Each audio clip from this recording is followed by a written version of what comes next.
Analyse de la pleine lune du 7 janvier 2023 à minuit 07, heure de Paris. Bonjour à tous et une très belle année 2023, tout en conscience et en nouvelles possibilités. Cela fait maintenant 1 an que je me fais un plaisir à vous délivrer ces analyses bimensuelles et je tenais à vous remercier pour votre présence régulière ainsi que pour tous vos messages, qu'ils soient devant ou derrière l'écran. Aujourd'hui, nous allons donc aborder l'analyse du thème de cette première pleine lune de l'année dans l'axe Cancer-Capricorne. Alors, comme vous le savez sans doute, cette dernière vient signer l'apogée de la dernière lunaison de l'année 2022. On peut donc dire que nous sommes dans une sorte de zone tampon entre ces deux périodes qui, astrologiquement parlant, débutera avec l'entrée dans l'équinoxe du printemps dans le signe du Bélier le 20 mars prochain. Qui plus est, Saturne viendra d'entrer dans le signe des Poissons et Pluton, 3 jours plus tard, entrera dans le Verseau, ce qui nous annonce d'entrée de jeu un véritable tournant cette année. Pour le moment, nous sommes encore et toujours dans quelque chose de finissant. Notons que Mars, Mercure et Uranus sont toujours rétrogrades, ce qui nous invite à demeurer pour le moment dans une sorte d'introspection.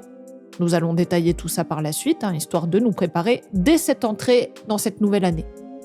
Dans cette carte, nous pouvons voir que la pleine lune fait un T carré avec l'astéroïde Chiron en Bélier.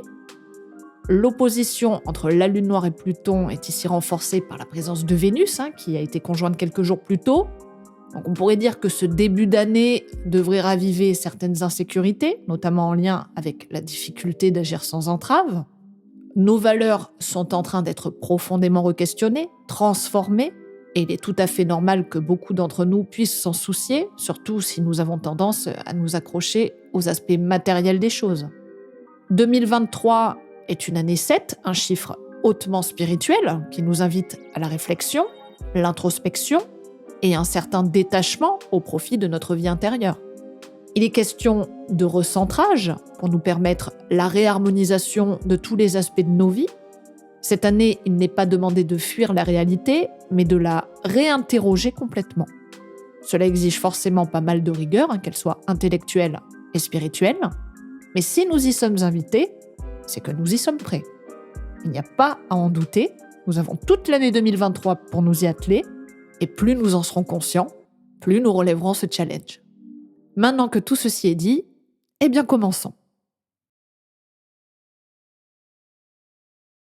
La pleine lune se trouve sur le 16e degré 22 du Cancer. Son degré Sabian nous dit « Un germe s'épanouit en une multiple floraison ». La dominante est l'élan vital qui pousse à concrétiser notre potentiel de naissance. Alors, comme le dit Rudyard lui-même, ce symbole nous parle du principe même de la germination, l'étape qui suit tout naturellement la phase où la graine, qui contient en elle le potentiel de base, commence son stade de croissance. Astrologiquement, la graine fait référence à la conjonction. La germination, quant à elle, pourrait nous évoquer la phase de semi-sextile, aspect que l'on dit mineur, mais qui commence de façon très subtile à s'enraciner dans la matière, comme toute nouvelle vie qui commence. L'intention qui était enfermée dans la graine de départ ne saurait rester hors sol, puisqu'elle a besoin de puiser dans celui-ci pour se développer. Alors bien sûr, tout va dépendre de la qualité du sol et des éléments favorables ou non à sa survie. C'est une période où l'élan créateur rencontre les réalités de son milieu, un moment extrêmement important pour toute chose qui se questionne sur la nécessité de continuer ou non son développement. Le potentiel d'aboutissement de la graine n'en est encore qu'à ses prémices, mais nous invite déjà à prendre en compte les besoins concrets de ce qui commence à germer. Les réalités du terrain s'imposent et nous questionnent sur le socle même où nous allons bâtir. Cette phase nous invite simplement à répondre à cette question. Que puis-je faire avec les moyens qui m'environnent pour concrétiser de façon réaliste mon aspiration de départ ? Certainement pas en faisant preuve de passivité ou d'inertie, encore moins en insistant avec des moyens utopiques, mais en acceptant simplement de se recentrer, voire carrément de réorienter ses objectifs à long terme. De bonnes racines ont besoin d'une bonne base, Et plus nous en serons conscients, plus la floraison sera belle. Dans le signe du Cancer, la lune est yin, cardinal et solsticial d'eau. On a souvent tendance à prendre ce signe uniquement comme une énergie douce, voire passive. Cela n'est pas juste du tout, hein. Le crabe est un animal à pince et quand il se sent en danger, il peut faire très mal pour se défendre. Comme tout autre signe cardinal, il est régi par le besoin d'initier quelque chose. Cela est dû à l'aspect solsticial, tout comme dans le Capricorne, qui le pousse à le faire pour instaurer de la stabilité, la plupart du temps par son grand besoin de sécurité émotionnelle. Que ce soit de façon plutôt tradie ou plus bohème, la lune en Cancer est extrêmement à l'aise puisqu'elle se trouve à domicile. De façon collective, la lune nous renvoie au peuple, à la masse agissante, quoique ces derniers temps elle était tellement divisée qu'il lui était plus difficile d'agir dans un seul et même but. Cette première pleine lune de l'année nous place très rapidement dans des concepts reliés à la sécurité, la famille, l'intimité, la perpétuation, bref, tout ce qui lui permet de se sentir incluse dans un système rassurant, protecteur et sécurisant. On peut bien évidemment le décliner dans tout un tas de domaines, et selon là où vous avez le Cancer, les choses se vivront de façon différente. Le petit bémol sur lequel nous devrions faire attention est la propension au repli sur soi et à la bouderie, car bien souvent dans ce signe, l'émotionnel est si fluctuant avec la lune qu'il est bien délicat de ne pas toujours tomber dans une sorte de chantage affectif, comme de se montrer un peu trop soupolé, et notamment avec ceux de son clan. Ce n'est pas parce que les autres ne répondent pas toujours à nos demandes que nous devons forcément le prendre totalement pour nous. Souvent, le Cancer a du mal à faire cette distinction et se sent alors rejeté, ce qui lui est insupportable, et c'est à ce moment-là qu'il peut pincer. Alors, si vous vivez ces énergies, de quelque manière que ce soit en ce début d'année, tentez de ne pas vous laisser embarquer par une émotivité un peu trop prégnante, et encore moins quand ce sont avec celle des autres. Quoi qu'il en soit, l'idée d'appartenance et de prise en charge devrait faire partie des questionnements majeurs en ce tout début d'année. La pleine lune est en conjonction avec Pallas, qui est rétrograde depuis le 30 novembre 2022. Alors avant de détailler cette conjonction, disons 2 mots sur les caractéristiques de cet astéroïde, qui nous renvoie au principe même de sagesse, de stratégie et de diplomatie. Dans le Cancer, il est sous l'influence de la lune qui vient justement le rencontrer, ce qui accentue ses caractéristiques et ravive ce besoin de répondre de manière intuitive aux domaines mentionnés précédemment. La pleine lune conjointe à Pallas rétrograde nous invite donc à réfléchir de manière créative à nos différents modes d'action et à la façon dont nous pouvons accéder à plus de sécurité et de paix au sein même de groupes et de structures telles que notre famille, mais aussi tout ce qui peut nous lier d'une manière ou d'une autre. Collectivement, cela pourrait concerner l'enfance et de manière générale l'État-providence qui doit pourvoir à nos besoins les plus fondamentaux, tels que la santé, l'éducation et bien évidemment notre système de retraite. La rétrogradation de Pallas jusqu'au 16 février prochain renforce les aspects de Mercure et de Mars également rétrogrades et qui nous freinent encore en ce début d'année, comme pour nous indiquer que nous ne devons pas la commencer de manière trop intense, car il reste encore certaines choses à corriger. Cela ne signifie pas que toutes les graines plantées en 2022 ont déjà atteint leur maturité en 2023, ni que nous récolterons davantage simplement en plantant beaucoup. Tout dépend des conditions de base, du terreau pour ainsi dire. Tout bon jardinier sait qu'il ne suffit pas de planter une graine dans la terre et de l'arroser pour qu'elle pousse correctement. Il faut aussi tenir compte des saisons. Cette pleine lune nous invite donc à ne pas nous reposer uniquement sur notre propre volonté, nos propres besoins de sécurité ou d'appartenance, au risque de ne récolter que des fruits pourris. Le carré croissant à Chiron souligne également une difficulté égotique et émotionnelle. La tension entre les besoins et l'action peut nous amener à des réactions très excessives ou totalement atrophiées. Entre vouloir passer en force, quelles que soient les mauvaises conditions, ou se sentir résigné et passif, aucune solution n'est préférable à l'autre et finalement, nous pourrions le payer très cher. Reprenons l'exemple de cette graine qui, si elle choisit de survivre, doit faire preuve de réalisme en prenant en compte les exigences de son environnement, mais aussi de droiture et de force intérieure en ce qui concerne son potentiel. C'est au jardinier de le savoir. Si vous étiez par exemple une graine de tomate, vous ne pourriez tout simplement pas pousser dans un sol destiné aux pommes de terre, car vos besoins en eau sont différents et vous risqueriez de tomber malade et de pourrir. Il est donc de notre devoir d'accepter de jouer ces deux rôles en même temps. Nous ne pouvons pas simplement nous prendre pour un jardinier qui n'en fait qu'à sa tête, ni être une graine résignée à être prise en charge et déposée n'importe où. Au-delà de notre vie individuelle, cela représente une grande interrogation collective que nous devons tous avoir en ce moment. Il n'est plus temps de la simple prise en charge typique du cancer, ni même du pouvoir pyramidal exercé par quelques-uns en Capricorne. L'ensemble de l'axe 4-10 est en train d'être entièrement revisité. Ce que nous pouvons reprocher à ceux qui nous dirigent, donc les fameux jardiniers, est en miroir avec ce que nous leur demandons, nous, les graines. Et c'est là que nous devons tous faire l'effort conscient, juste et sage de notre difficulté à nous prendre en charge, en commençant peut-être par reprendre notre pouvoir personnel, c'est-à-dire redevenir notre propre jardinier, en nous responsabilisant et en abandonnant les vieilles croyances autour des notions mêmes du patriarcat en Capricorne et du matriarcat en Cancer. L'axe Cancer-Capricorne nous parle de ce pendant masculin-féminin, mais d'un point de vue structurel, familial et en lien avec le pouvoir qui nous rend parfois tellement impuissants et nous infantilise comme des parents déficients. En hyper, c'est-à-dire surprotecteur, surpuissant, ou en hypo, indifférent, voire totalement absent. Le sextile croissant à Uranus, lui aussi toujours rétrograde en Taureau jusqu'au 22 janvier prochain, nous invite à creuser toutes ces questions de façon créative, novatrice, avant-gardiste, un peu comme un fertilisant biologique et parfaitement adapté à la nouvelle Terre dans laquelle nous allons pouvoir faire fleurir ces nouvelles potentialités. Tout cela ne pourra pas encore s'exprimer clairement dans la matière. Utilisons ces énergies rétrogrades pour plancher sur tous ces nouveaux composants. Ce n'est qu'une question de temps, ça va arriver bien plus vite qu'on ne le pense.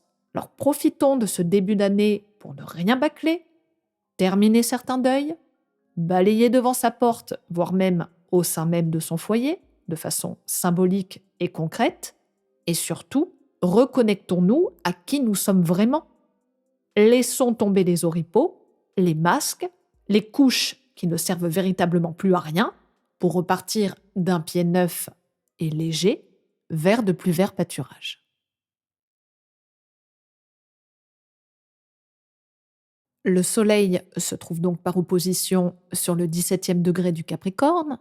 Le symbole sabian nous parle d'une femme refoulée qui se libère en pratiquant le nudisme. La dominante est de se dégager des inhibitions sociales en ayant confiance en la sagesse du corps.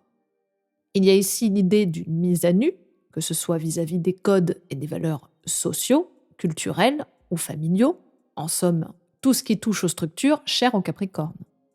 Rudyard prend pour exemple la distinction souvent peu saine instaurée par les religions entre l'âme et le corps.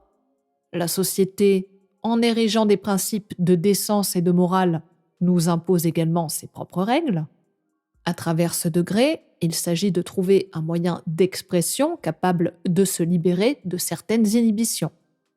En prenant l'exemple du nudisme dans sa pure essence, Rudyard évoque ce besoin de combattre une certaine hypocrisie en repensant le lien entre le corps et l'esprit. Ce degré peut être traduit de nombreuses manières différentes, car la forme n'est que le prétexte à un processus de réidentification souvent morcelé. La femme nudiste symbolise en quelque sorte ce processus de réunification entre ce corps qui doit souvent être caché, et Dieu sait que cela résonne particulièrement à notre époque, notamment avec ce qui se passe en Iran, mais aussi bien au-delà. La femme peut représenter la force émotionnelle de notre monde, celle qui doit trouver sa place dans des structures souvent dirigées par les hommes. En se déshabillant, c'est-à-dire en osant montrer ce qu'elle est, au dedans comme au dehors, Elle réhabilite sans violence la liberté d'être pleinement qui elle est. Bien évidemment, et vous l'aurez compris, nous pouvons tous et toutes nous sentir comme cette femme. Il n'y a pas de distinction de sexe à faire, puisque c'est au niveau énergétique que ce degré nous parle. Le Soleil en Capricorne en conjonction à Mercure rétrograde contrebalance de façon nette la conjonction dans le Cancer entre la Lune et Pallas. Ici, les aspects émotionnels sont comme qui dirait passés au crible de la raison, de l'analyse pratique, structurelle, méthodique, dans une volonté également de durabilité, mais exprimée de façon bien plus froide et austère. Comme j'avais déjà pu l'évoquer lors de la nouvelle lune du 23 décembre dernier, cette lunaison commençait dans une atmosphère tout en retenue, malgré le carré à Jupiter qui a pu en pousser certains vers des excès pas toujours bien heureux. Depuis la rétrogradation de Mercure, le 29 décembre, nous sommes invités à remettre en question certaines de nos opinions, de nos plans, notamment si ces derniers sont en lien avec ce qui engage notre responsabilité ou celle d'un autre. Comme je vous l'avais dit également, l'axe Cancer-Capricorne est un axe qui nous parle du pouvoir politique. Alors bien sûr, toutes les décisions en lien avec ce domaine seront forcément re-questionnées, voire sévèrement critiquées. Il y a derrière tout ça l'idée de retrouver un équilibre entre le labeur que nous impose le Capricorne et les valeurs dites familiales du Cancer. Et quand nous entendons qu'il faudra éventuellement travailler jusqu'à épuisement pour préserver l'avenir de nos enfants, eh bien nous pouvons d'entrée de jeu nous apercevoir lequel des deux tire un peu trop sur la ficelle. Je prends cet exemple car il est complètement d'actualité. Je suis d'ailleurs étonnée que l'exécutif choisisse ce moment pour tenter de passer en force, à croire qu'ils ne sont pas forcément conseillés par un astrologue. Ou si tel est le cas, ce dernier doit être terriblement cynique. Mais l'astrologie n'est pas seulement réservée aux consciences lumineuses, c'est bien pour cela que nous devons toujours rester très prudents, surtout vis-à-vis des gens qui touchent à ces domaines. Pour en revenir à cette opposition, tout ceci nous indique clairement l'apogée d'un conflit entre l'émotion et la logique, les besoins et la volonté, la douceur et la sévérité. Alors si dans votre vie personnelle, vous ressentez ce conflit monter, eh bien prenez le temps d'analyser les choses de façon très rationnelle et en prenant beaucoup, beaucoup, beaucoup de hauteur. Dans cette carte, Saturne, le maître du Soleil et de Mercure en Capricorne, se trouve en maison 5, la maison de nos valeurs personnelles, des enfants, tout comme celui de notre enfant intérieur, ce qui rejoint la Lune en Cancer, ainsi que les plaisirs et le divertissement. Saturne, dans cette demeure, vient en effet nous freiner collectivement vis-à-vis de ces domaines. Et cela ne veut pas dire pour nous les enlever totalement, mais surtout pour nous obliger à aller y voir. Cela me fait forcément penser à tous les efforts que nous devrions accepter selon la volonté de nos dirigeants au nom de valeurs qui à force ne sont plus vraiment les mêmes pour tous. La femme nue du degré sabian se libère d'un carcan en retirant ses vêtements, et si elle le fait, c'est qu'elle l'a fait par choix, libre et éclairé, en prenant le risque d'être jugée par les autres. En sommes-nous capables en ce début d'année? Ou le ferions-nous bien malgré nous, au prix d'un choix imposé? Pourrions-nous trouver un équilibre là-dedans? Qui sera capable de faire preuve de compromis? Logiquement, celui qui impose ses règles, sinon nous risquons de payer le prix de trop d'autoritarisme. Là est toute l'invitation de cette opposition de pleine lune qui, mine de rien, nous offre le luxe d'un répit supplémentaire avant de pouvoir se positionner clairement. Le carré décroissant à Chiron nous renvoie là aussi à une problématique entre la volonté et l'ego. Alors là aussi, Chiron agira sur certains en hyper ou en hypo. Cela dépendra des caractères et des individus. D'une façon générale, ce T carré entre les luminaires et l'astéroïde nous renvoie forcément à un passage extrêmement tendu, douloureux, puisque Chiron nous parle de la blessure originelle. Individuellement, les porteurs de Chiron en bélier, et j'en connais pas mal, sauront plus précisément ce qu'il en est, tout comme ceux qui possèdent un aspect tendu entre Mars et Chiron. Pour les autres, et plus collectivement, nous pourrions pencher du côté martial de nos institutions et de tout ce qui touche, de près ou de loin, aux facultés de commandement, la guerre, les lois, Jupiter est en bélier, le respect des règles, tout ça devrait en faire largement partie. Le trigone décroissant à Uranus peut bien évidemment aider le Soleil et Mercure à la prise de décision soudaine et totalement réformatrice. C'est un aspect fluide, certes, mais cela ne l'empêche aucunement d'être utilisé comme chacun l'entend.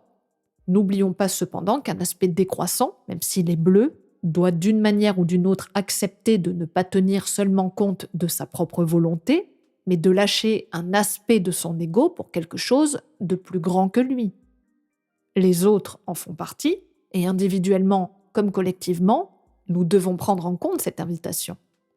En ne pensant pas que pour soi, son petit plaisir, son petit confort, ses petites ou grandes ambitions personnelles, c'est un aspect d'ouverture sur l'autre, d'élargissement de son but initial, et même si j'ose espérer que de plus en plus de gens comprennent en ce début de nouvelle année qu'il est temps d'oser voir le monde bien différemment de tout ce que nous avons pu connaître jusqu'ici, je reste réaliste en sachant très bien que pour beaucoup, le challenge est toujours trop complexe à surmonter.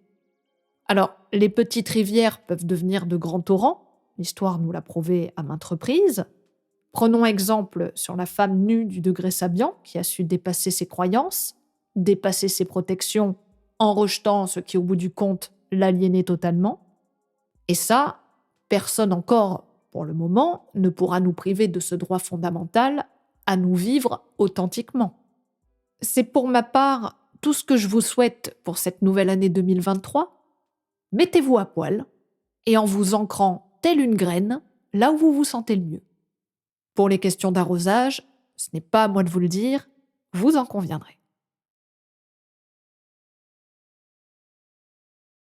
Vénus, qui est entrée dans le signe du Verseau depuis le 3 janvier, sort de sa conjonction avec Pluton, qui s'est produite le premier jour de 2023. Cela est très fort d'un point de vue symbolique, car mine de rien, c'est Vénus qui inaugure le passage dans le Verseau, avant celle de la planète la plus puissante de notre système. En se frottant au dieu des enfers, la petite bénéfique commence cette nouvelle année en nous plongeant directement dans le grand bain. Pour cette pleine lune, nous pouvons toujours considérer l'effet de conjonction, même si c'est ce qu'on appelle une conjonction dissociée, car les deux planètes ne sont pas logées dans le même signe. Pour le coup, cela devrait nous aider à prendre en compte les valeurs collectives avec beaucoup plus d'ouverture d'esprit et de créativité qu'en Capricorne. Vénus dans le Verseau est forcément rattachée aux notions de liberté individuelle et collective. D'un point de vue strictement personnel, ce placement nous pousse à davantage d'autonomie d'ordre affectif, mais pas seulement.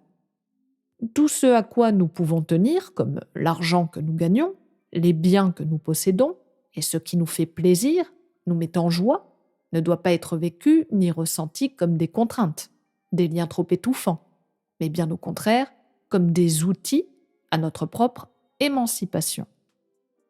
Vu sous cet angle, nous pourrions nous en réjouir, sauf si bien sûr nous sommes encore trop dépendants. Cette configuration est bien souvent à double tranchant, c'est bien là toute la subtilité de l'astrologie. Soit nous sommes capables d'utiliser ces énergies de façon positive pour accélérer ce processus de libération des inhibitions, c'est-à-dire de nous mettre à nu et favoriser tout notre potentiel de naissance, soit de façon plus basse en poussant à l'excès notre individualisme en Verseau, sans véritablement prendre en compte les autres et leur propre liberté. C'est bien là toute la difficulté de ce signe et du prochain passage de Pluton. J'entends beaucoup de gens l'attendre avec une grande impatience car il s'arrête seulement sur les aspects positifs du signe, c'est-à-dire la liberté, le bien-être, l'avant-gardisme, la conscience collective, etc., etc. Mais le Verseau possède comme tous les autres signes sa face d'ombre, à savoir un aspect totalitaire, uniformisant, transhumaniste, qui à l'extrême peut nous faire oublier l'essence même de notre humanité, riche et complexe. Je reste donc très mitigée sur l'entrée de Pluton au mois de mars, qui cette année ne restera que 3 mois dans ce signe. Nous pourrions y voir comme une accélération dans ces domaines, et j'ose espérer que la dernière rétrogradation de Pluton en Capricorne nous permettra collectivement de venir rectifier très certainement quelques mauvais tirs. Pour le moment, nous n'en sommes pas encore là, mais c'est déjà en train de se faire et nous devons nous y préparer. L'opposition entre Pluton Vénus et la Lune noire dans le dernier degré du Cancer, qui est donc très puissante, accentuent cette tension entre nos besoins sécuritaires et cette poussée vers un avenir encore inconnu qui, pour le moment, repose sur une telle instabilité que cela ne peut que raviver beaucoup d'angoisse. Alors, je vous parlais précédemment de la réforme des retraites, cela entre en résonance, bien évidemment, mais pas que. Dans votre vie, il y a très certainement un ou plusieurs domaines où vous devez ressentir cette difficulté à faire pleinement confiance à ce qui pourrait advenir. C'est un passage obligé que nous traversons tous, plus ou moins facilement.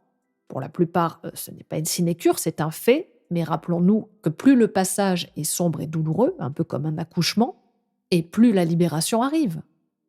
Nous sommes collectivement en plein stade de transition. Alors pour ma part, je trouve que de commencer dès le début de l'année les pieds dedans, cela pourrait nous aider à ne pas nous perdre dans certains dénis.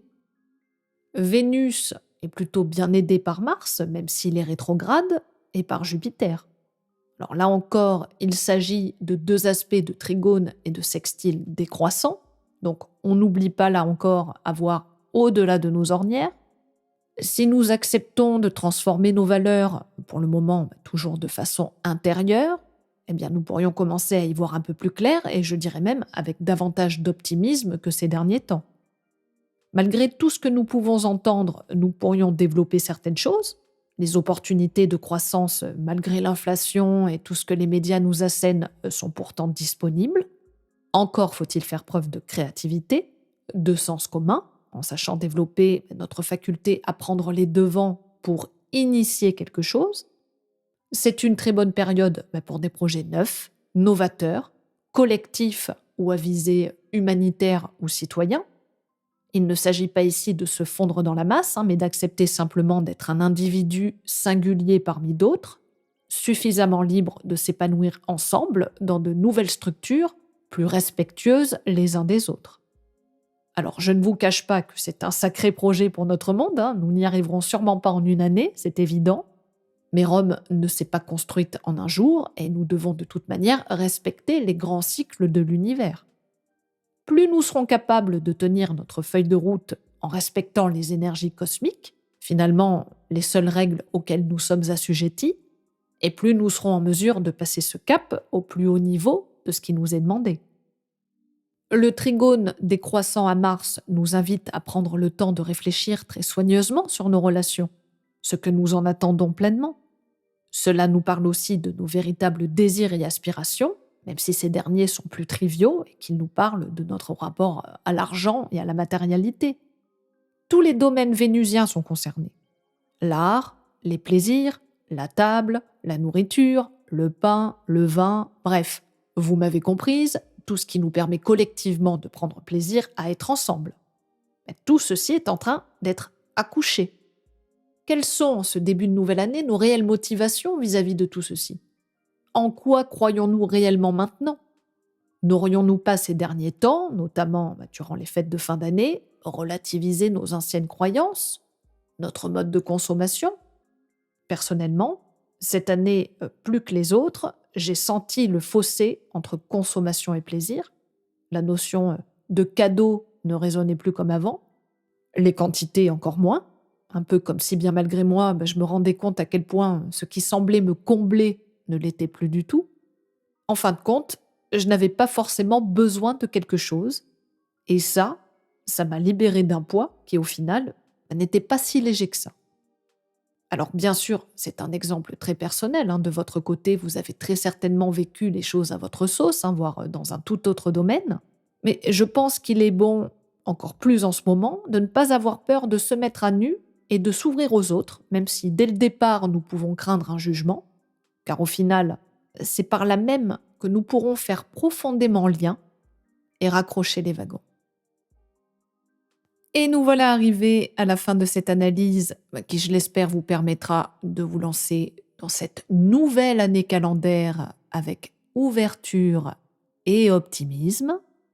On fait fi de ce qui se joue en coulisses et on se focalise sur ces futures graines de potentialité. Je vous remercie pour votre écoute, vos messages, vos likes et vos retours. J'ose espérer que cette année, je puisse autant compter sur vous. Pour tous ceux qui souhaitent une consultation, mon site devrait apparaître sous vos yeux éblouis ou dans la description. Permettez-moi de vous souhaiter une pleine lune des plus réconfortantes. Et je vous dis à très bientôt pour de nouvelles aventures astrologiques.